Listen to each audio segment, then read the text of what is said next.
You love it, you hate it, or maybe you lived 20 minutes from it and never knew it existed. The Biosphere 2 isn't just a greenhouse sitting in the middle of the desert. It's a really expensive greenhouse sitting in the middle of the desert.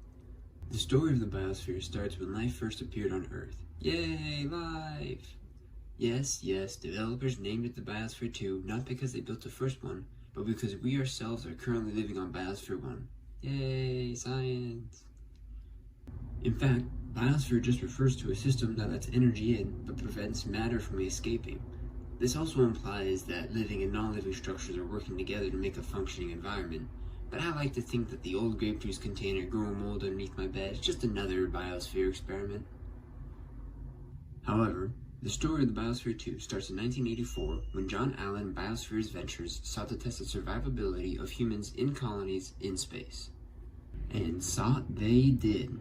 They bought land in Oracle, Arizona that had been previously used by the likes of Motorola and the University of Arizona.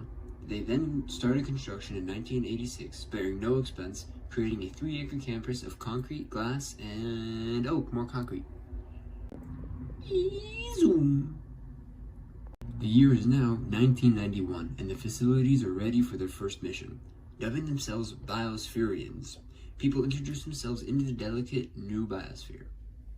Now I say delicate, but they did not skip out on its authenticity, going as far as to airdrop literal sections of an actual rainforest into the habitat and building an ocean with a complete coral reef.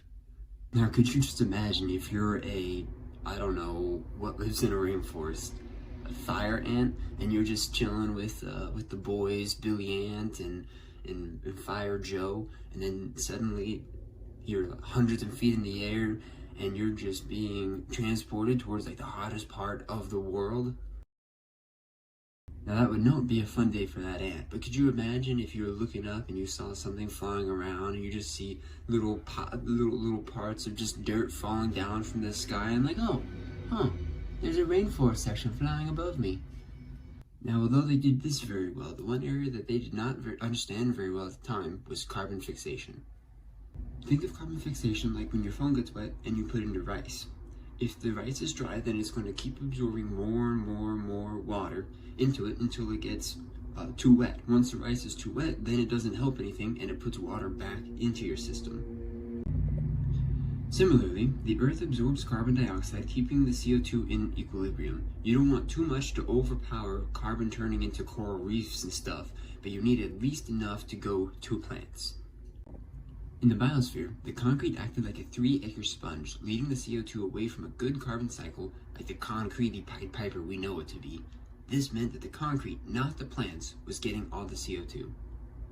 This caused everyone to lose upwards of 40 pounds because most of the plants didn't get enough CO2 to survive. You gonna eat that? The fewer plants meant that they had no way to make more oxygen. Little known fact about humans. They need oxygen to live. Reports spread of the Biospherians experiencing hallucinations. After giving in to the very public view of these scientists slowly dying to death, who by the way were not giving up, kudos to them really, they started pumping oxygen into the Biosphere. Fortunately, everyone made it out alive after their 2-year mission. They tried another mission in 1994, but it was cancelled halfway through due to larger bureaucratic issues. Hey, do you want to starve people again in front of the entire world? No, I'm good. Biosphere's Ventures collapsed and it switched several hands before eventually ending up with the University of Arizona in 2011. Today, the University of Arizona uses it as one of the largest greenhouses in the world, studying the carbon cycle and other ecological issues. The space analog for the Moon and Mars, also known as SAM, is currently being built there to better prepare humans for trips to Mars. Hope you found this video educational and entertaining. I actually really like the Biosphere. I've been there myself and would recommend anyone to go there at least once.